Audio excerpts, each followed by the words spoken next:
रुचिमा bottom जी USA से। राधे राधे। राधे राधे महाराज जी। महाराज जी, मेरा मन बहुत जल्दी डिटैच हो जाता है।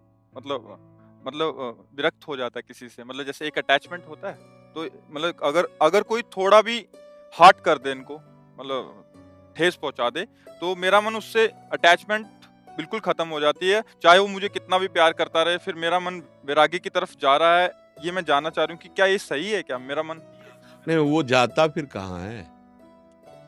वैराग्य के बाद एक रास्ता कि मैंने ये रास्ता छोड़ा तो ये रास्ता पकड़ा, तो जाता कहाँ है मन पे? केवल प्रतिकूलता से, हम उसको अपनी शास्त्रीय भाषा में कह रहे हैं, हमें जहाँ प्रतिकूलता मिलती तो मेरा मन राग रहित हो जाता है। फिर वो अनुराग कहाँ धारण करता है? क्योंकि उसको कहीं ना कहीं स्थान चाहिए, तो कहाँ जाता है वो? है भक्ति में। तो बहुत बढ़िया है। फिर क्या है? फिर तो बहुत बढ़िया है, फिर प्रशंसनीय है।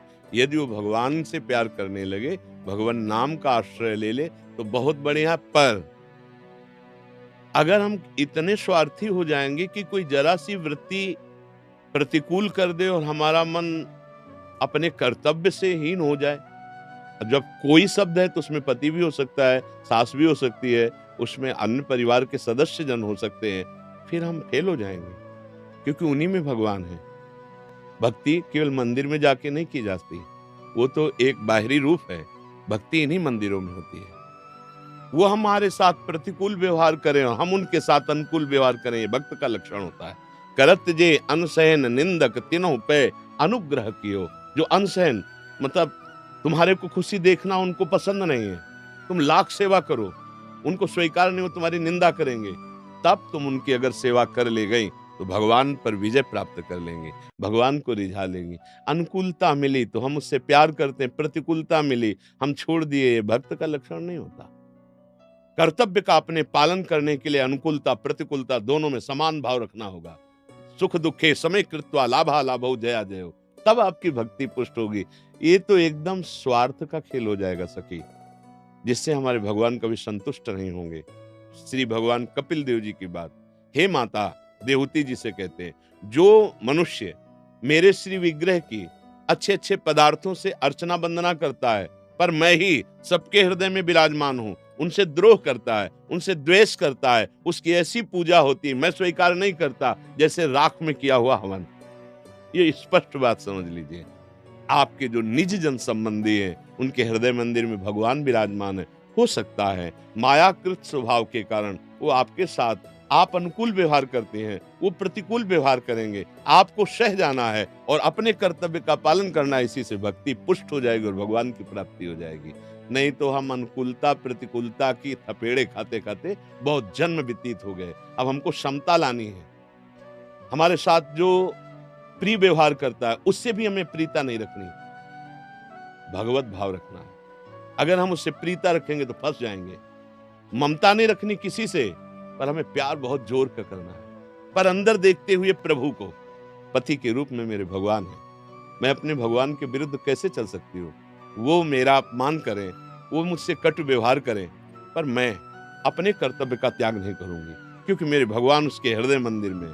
अगर वो चरण न चूमने लगे तो बताओ, चरण छूने लगेगा। तो रत्नावती जी का विरोध किया, माधव सिंह राजा थे अपनी निष्ठा में, तो एक दिन वो आके चरण पकड़ लिए और कहा, देवी तुम पत्नी जरूर मेरी हो, लेकिन आज से मैं तुम्हें गुरु मानता हूं, क्योंकि मैं तुम्हें जो समझ रहा था तुम वो नहीं हो, तुम एक महान देवी शक्ति युक्त हो, मैं हार गया, मैं तुम्हारी शरण में हूं। ऐसा मीरा जी के चरण पकड़े उनके पति ने, देवी मैं समझ नहीं पाया, आप मेरी गुरु हो। तो ऐसा हम भक्ति का प्रभाव दिखा दे।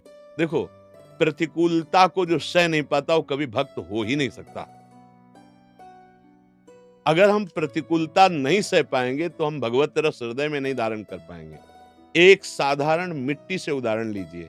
कुम्हार मिट्टी को खोद के लाता है, इसके बाद उसकी पिटाई करता है, कहीं कोई कंकड़ न रह जाए, इसके बाद जल डाल के उसे रौंदता है, रौंदने के बाद अपने अनुकूल बनाकर चाक पे चढ़ाता है, चाक में जो मन आया वो आकार देता है, आकार देने के बाद उसे धूप में सुखाता है। इतने से भी तसल्ली नहीं हुई, अब आवे में रख के पकाता है और पकाने के बाद बाजार में ले जाता है और ठोक बजा के कहता है इतने के दूंगे। अब देखो उसको, एक पात्र पक्का रस डालने योग्य तब बना जब उसको इतना, और हम प्रेम रस सहने के लिए जब चले तो हमें प्रतिकूलता, हमें अपमान, हमें निंदा क्या नहीं सहन करना चाहिए?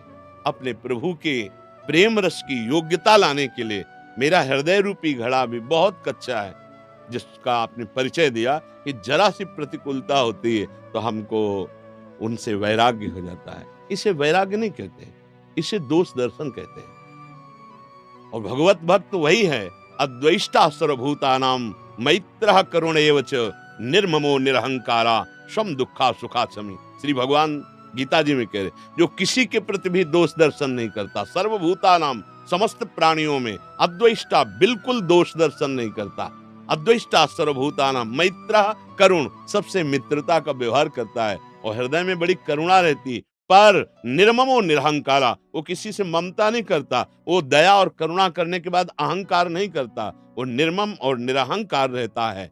निर्ममो निरहंकारा सम दुखा सुखा क्षमी, जो सुख और दुख में समान भाव रखता है, दूसरे के द्वारा किए हुए अपराध को क्षमा कर देता है, ऐसा भक्त मुझे प्राणों से प्रिय है। श्री भगवान, तो आप ऐसे बनो, इतने कमजोर क्यों बनो? नहीं तो आप दुखी बनी रहेंगे। ये संसार है, ये कभी चैन से नहीं रहने देगा। आप किसी भी तरह से चलें, ये आपको कभी बड़ाई नहीं करेगा। आप जब जिस स्थिति में होंगे वहीं आपकी निंदा होने लगेगी। ये अनुभव की बात कहता हूं।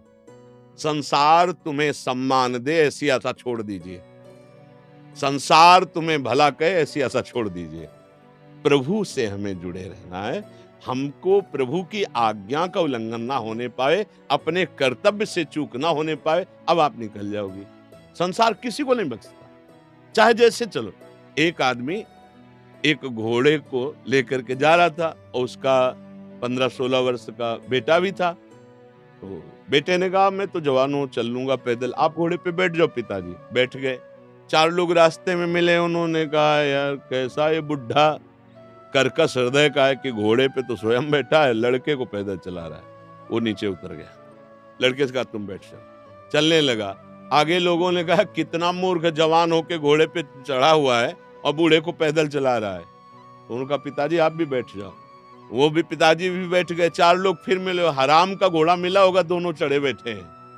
दोनों उतर गए। बोले यार कितने बेवकूफ हैं। आगे 4 लोग मिले, कितने बेवकूफ है, घोड़ा खाली जा रहा है और ये दोनों पैदल। अब बोलो वो दोनों करें तो क्या करें?